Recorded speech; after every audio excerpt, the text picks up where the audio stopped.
Hello and welcome once again to a few more suggestions for Imperator Rome. I have been a little bit lax in my self-appointed duty to go through the suggestions from the community in the Senatus Populusque. So we're going all the way back to the 21st of September. We've got 3 of these that I've missed so far, so expect another one of these little episodes tomorrow and probably the next day as well, as I, catch up on what the community wants to have implemented in Imperator Rome. So, to start off with, we have this one by Ketchup and Friends, Parts of the Day and Combat Downtime at Night, which is a very interesting title. I'm looking forward to seeing where this one goes, and with 38 votes, it is pretty high compared to most of the Senatus Populusque threads that we see, like 19 votes there, from Hitimnisnivek.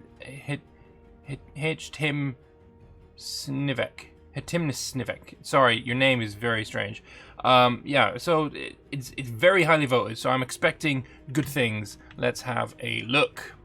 So this is an extended version of a proposal originally made by Pilber in Nebula, that person's discussion on a 24-hour clock in Imperator, as in Hearts of Iron games.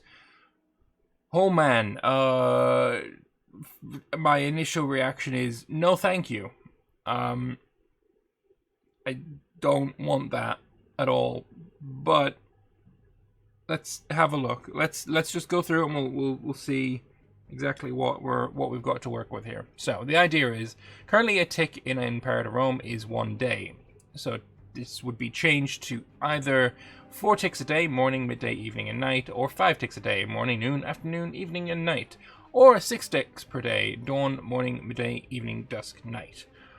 Alright, adjust most times accordingly, except the duration of character schemes and unit movement speed. These two should stay the same in real time, but 4 to 6 times faster in game time. So character schemes would be sped up by 4 to 6 times, and unit movement would be sped up by 4 to 6 times. I don't believe I'm okay with that, but sure, okay. This will allow implementing a downtime phase in battles during the night tick. So, the benefits. The game length would be increased massively. It would have the same effect of extending the end date to 1558, 1835, or... Oh, okay, massively, basically. It would massively increase the time to play. I don't know if extending the date by over, 1,500 years, if, ticks to days, like, that's an extra 1,500 ticks versus the 300 or so we've got now.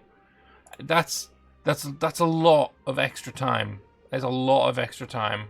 And if troops are moving just as fast as they always did, I have a feeling that you would end up in a situation where there is far too much game and not enough to do in it. I have a feeling that you would be, world conquest would be easier just because you have so much time. You would never reach the end date because you would merely just get, bored of being the overwhelmingly most powerful nation on Earth much, much faster than you do in the current version of the game. I don't know. I'm not sold yet. Let's see where we go. I mean, a lot of people are sold. It's at 38 upvotes when it was implemented in the Senatus. So there's got to be something here. Let's have a look. So it would not have the disadvantages, excessive number of pops and characters, and being long after the end of the Roman Empire. The success of the later end date idea, 3rd place in the 4th week, proves that people want to play the game longer. And I remember this one because it was the first one where I just said a flat no, I don't like this, and moved on because it was a terrible idea. Sorry, Zaplod. People want to play the game longer. They say they do, they don't. Paradox has the stats on this. They know how many people reach the end date. They know how many people stop 100 years in. They know these things, and they know that this is not the case. It's just simply not the case. People don't want to play the game longer on the whole. It is not an overwhelming need that the community has. It's not something that you see outside of the loud minority saying, oh, the game ends too soon. I imagine that these same people who say the game ends too soon very frequently don't reach the end date as well, because they don't. You get to a point where you're the most powerful, and then you start again. That's kind of how Paradox games are right now. So, I don't know. I disagree with all of this. Our proposal would allow that without the need to address Christianity. That's a fair point. Adding Christianity into the game, terrible idea. So, increasing the end date without increasing the end date it's better than just increasing the end date. Let's put it this way. Ketchup's idea is better than just increasing the end date. So, characters and immersion. Currently, default office terms are 5 years in all republics. This is ahistorical. Yes, this is accurate. These all had 1-year terms, but necessary because schemes take 365 or 730 ticks. If ticks become parts of the day instead of days, these schemes would take a few months, allowing a historical 1-year term. If the 6 parts version gets implemented, the 1-year term would become even longer than the current 5-year term. If the interregnum mechanic suggested by Perelaques also gets voted up, it could use the historical 5 days in 20, 25, 30 ticks in game time in our proposal. Okay. The lifetimes of characters would be extended to 4 to 6 times in real time. This would give players more time to interact with them and make character management more important. Characters would be around much longer, but micromanagement would be reduced slightly because most appointments would be less common in real time. Okay. Certain events and schemes could have more options due to day phases. For example, assassinating a ruler at night would be easier, but doing it in daylight would have a greater impact on the country. Implementing this would enable Dead's proposal of a day-night cycle for Imperator. Okay. It was criticized and rejected because it makes no sense currently. 1 tick per day. Arguably, it would become necessary if this proposal is implemented. Many people stated that Imperator Rome is the most beautiful map among Paradox games. I agree. I do indeed believe this. Even after CK3 released, I still agree with this. The visual day-night cycle would enhance this. Disagree with this completely because I'm not much of a Hearts of Iron player, but when I do play Hearts of Iron, which is very rarely, I turn off the day-night cycle because it's fucking annoying. It's terrible, and I don't think I know anybody who plays with that day-night cycle turned on, because it's annoying. So I'm sorry, this would not enhance the look of the game at all in any way whatsoever. Disagree solidly. Troop movement speed. Currently, troop movement speed is too fast. Badly Drawn Coke made a proposal to address this in week 1, but it failed to get many votes. Claudio did a good calculation proving this.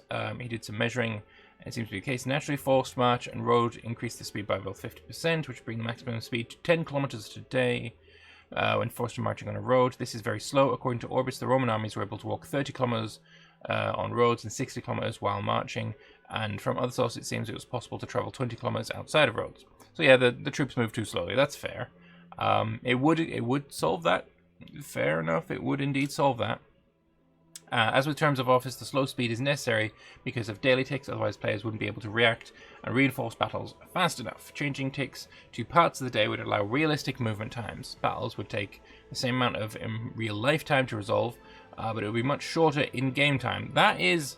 Okay, this part really does make sense.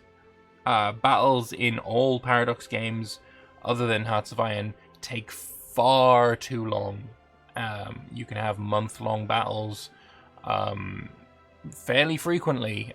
Changing it to 6 ticks per day would solve that a lot. It would also allow for a lot more strategic implementation of your fights. Like if you could time your army to arrive in the night, and your general is more experienced, maybe he'd be better at night attacks, and it would like exacerbate the difference in general quality. I could see that being a big benefit of this system. Alright, move on to the battles then. Currently, battles are very simplified. Cohorts face the same opponent until one is destroyed. Opposing cohorts become random over time, blah blah. We all know how the battles work. As a result, battle is currently won by piling up reinforcements led by the best generals in the second wave. If the days are subdivided into multiple phases, the night phase would become downtime. No ordinary combat during the night, except due to tradition, commander traits, unit types.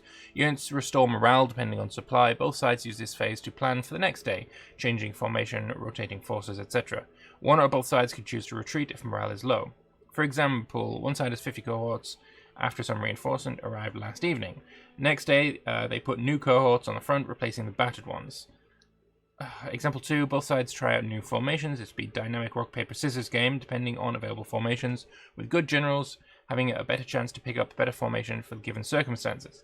What I see this doing is making you pause every single day, or, you know, every few ticks to change your...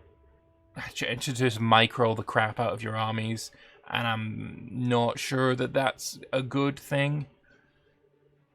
I really don't know. If that was all automated, and, you know, the better generals were better at it, then okay, but I just don't see this being an amazing option. Retreat could be initiated during the night phase. If an army breaks during the morning or noon phase, the winners would pursue them for the rest of the day, inflicting massive casualties. Combat during the night phase would be the exception, but possible, so like the Battle of Teutoburg Forest. Was that at night? I don't believe the Battle of Teutoburg Forest was actually at night, because the Roman army was ambushed while marching, and I don't think they were marching at night. I'm not entirely convinced by that one. Alright, so I looked it up. So, the Battle of Teutoburg Forest, initially, they were attacked in the daytime. The Romans set up a camp at night. They survived the first day of attack. And then the next day, they were attacked again to set up another night camp. And then they broke out and tried to retreat at night, falling into the third trap, in which they were defeated quite heavily. They managed to set up a fortified night camp. Next morning, broke out into the open country. The breakout was accompanied by heavy losses to the Roman survivors, as well was a further attempt to escape by marching through another forested area as torrential rains continued. They undertook a night march to escape and march into another trap that Arminius had set. There, a sandy open strip which the Romans could march was constructed on the hill, so there was a gap of only 100 meters between the woods, blah, blah, blah, blah, blah. Basically, we're both correct. Teutoburg Forest wasn't initially a night attack, but it turned into one. So yeah, no, you're right. That's fair. That's fair. I was wrong. Okay. I can be man enough to admit when I am wrong. So it could require some text, burning arrows. Fire arrows. No, you can take these fire arrows and fuck off with them, because no, they're not a thing. They're not a thing. They're not a thing. Stop thinking fire arrows are a thing. No, please. Please no. It's a terrible idea. Anyway, moving on. Only cohorts or ships that didn't fight during the day phases would be able to fight at night. They could cause reduced damage and casualties, but high morale damage for both sides because of no sleep. Okay. Optional, make only light infantry eligible for night attacks. It should give them a useful niche. And there's no reason to build them if better units are available, as discussed in another place. Yeah, no, I don't agree with that. I think there are definitely useful reasons to build them. For example, you build them for governor-led armies to, you know, reduce the unrest in provinces. That's their primary use, for me at least. So I don't agree with that, but you know, it is what it is. I mean, having them have more options would probably be a good thing. Anyway, it would make combat both more variable and realistic. There's some more ideas in the comments below. If you like the idea, please vote. Yeah. Helpful is effectively a vote against the suggestion. Is it really? Okay, interesting. Yeah. So it's certainly an interesting. It's an interesting suggestion. There's parts of it that I think would work really well. There's parts of it that I really don't think works very well. Some of the justifications for it, I think, are horribly misplaced. Like this one here, I don't think that's true at all. But yeah, it's certainly an interesting one. I'd very much like to know what you guys think, because I mean, I've firmly set my own feet in the camp that I am in when it comes to extending the end date. But am I wrong? Am I like the minority here? Is there actually a massive push for an end date extension or more ticks within the date? Is that something that a lot of people really, really want, because I would never have thought so. But yeah, please do let me know in the comment section below. That would be nice to know. All right, let's move on to the next one. We've got Hitim Snivek in second place with improve the trade goods import window. For example, the UI. All right, let's have a look and see at what this is all about. We desperately need a new usable trade window, and it can't wait until 1.7. Well, you can see how old this suggestion is. As 1.7 ain't a thing. We're going straight to 2.0. You can witness how frustrating it is when new trade goods import window hides the province. You need to watch Lord Lambert vent in my YouTube video. Oh God. Shall we just have a look at what is this? Yeah, there's a timestamp on it. Let's see what I say. Let's see what I say. So what I could do... really? They've still got this problem.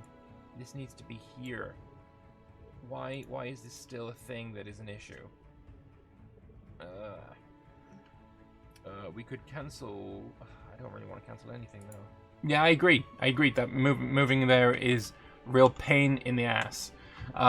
Being annoyed every time you have to micromanage your import routes just makes pain worse. The trade goods import window needs to display the information you need to choose the import route you want. This is a relatively simple fix to UI misery, would massively improve my enjoyment. Here's how I would design a more useful trade goods import window, simply reusing existing UI elements. I'd say as well, there needs to be some way to automate trading. There really has to be. Like, please. Alright, so... what has he got here then? What is this suggestion? So we have the happiness of the various pops here, the amount of food there. Ah, this is very, very good. I like that. That's a very good idea. Showing all of the different information you need on this screen. Showing their happiness, the amount of money they make, the amount of manpower they make. That is inspired. That is very much inspired. How much food there is and whether it's going up or down. It's currently going down. You make 42, you lose 44, so it's going down by 2. That's fair. At the top, we've got the amount of money you're making from trade from Italia. Oh, sorry, from Latium. I am liking this quite a lot.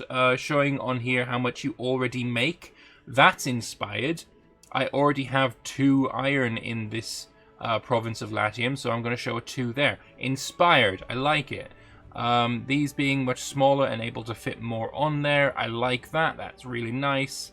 Like I say, the only part of this UI that I really dislike is the pie charts. And if you want to know why I dislike pie charts, go and look at my video that I posted yesterday on the dev diary.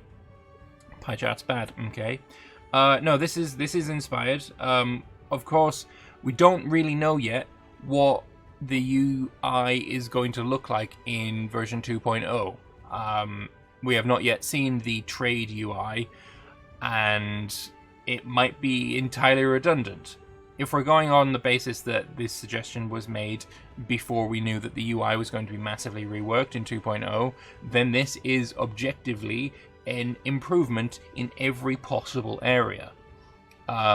As we don't know now what the UI is going to look like, and it's obviously been changed, we just don't know. I will say that I like this. It's basically, he's showing every single trade good, and then just putting numbers on it for how many you've got. I like that. That's much better. I would also make these blank, like grayscale them, put them in black and white, just to show that you don't actually have any of that in the province. But yeah, that is a vast, vast improvement over what we currently have.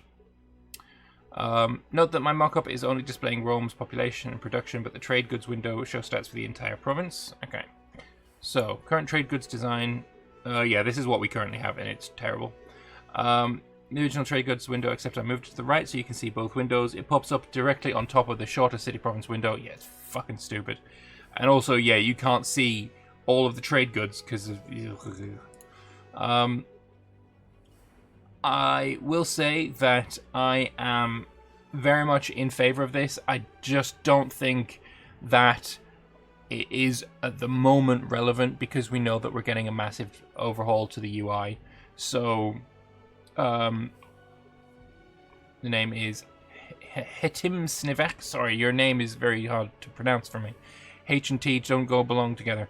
So Hetim Snivek, you've made an absolutely stellar suggestion, and I wish I had covered this when you made it because, yeah, right now it is a little bit redundant. But yeah, thank you for posting a video that so clearly illustrated all of our annoyance with the current trade import window. Yeah, sorry that I didn't cover this in time. It's a really good suggestion. It really is really good. All right, let's move on to the third and final suggestion of today: dynamically rising and falling great families. I already know that I'm going to agree with this, so let's go and have a look and see why Whimsy has said. So the problem: your great families are almost entirely set in stone practically from the start of the game, with the potential for 1 to 2 new great families emerging over the course of the game. While there isn't any direct problem with this, it's not as interesting as the prospect of different families and individuals making an impact on your nation, which could be an interesting narrative to form over the course of a playthrough. So the goal is to create a system that can dynamically change what families are considered great. So the suggestion: I suggest we utilize the system back from when there were more families in each nation. However, we should keep the same number of great families that we have now, with only those great families needing jobs to not feel scorned. This could be displayed on the character window on the Families tab, with the great families keeping their color-coded names. I suggest using the prestige of all the families to determine which ones are great, the 3 to 5 most prestigious being great. Next, we would need to give the player more direct methods of manipulating family prestige so it feels interactive. I feel a good way to do this would be to tie prestige and prominence together more closely. By default, I think prestige should have some decay rate per month. Then each month, the prestige of a family should increase based on the sum of the prominence of its members. Families with prominent characters, mostly people with office positions, governors, and generals, could then usurp the status of great family over time. I suggest this method where prestige changes slowly so that characters are not constantly shuffling, causing you to frequently have to juggle offices to prevent people from being scorned.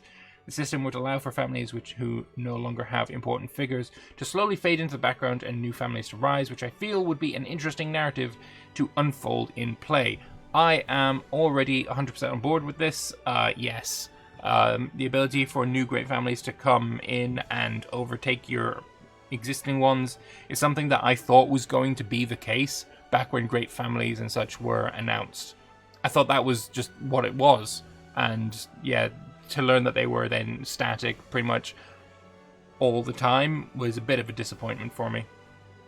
So, for example, the numbers should be tinkered with until a good level of balance is achieved, and we got examples there. It's fine. Yeah, no, I'm on board with this suggestion.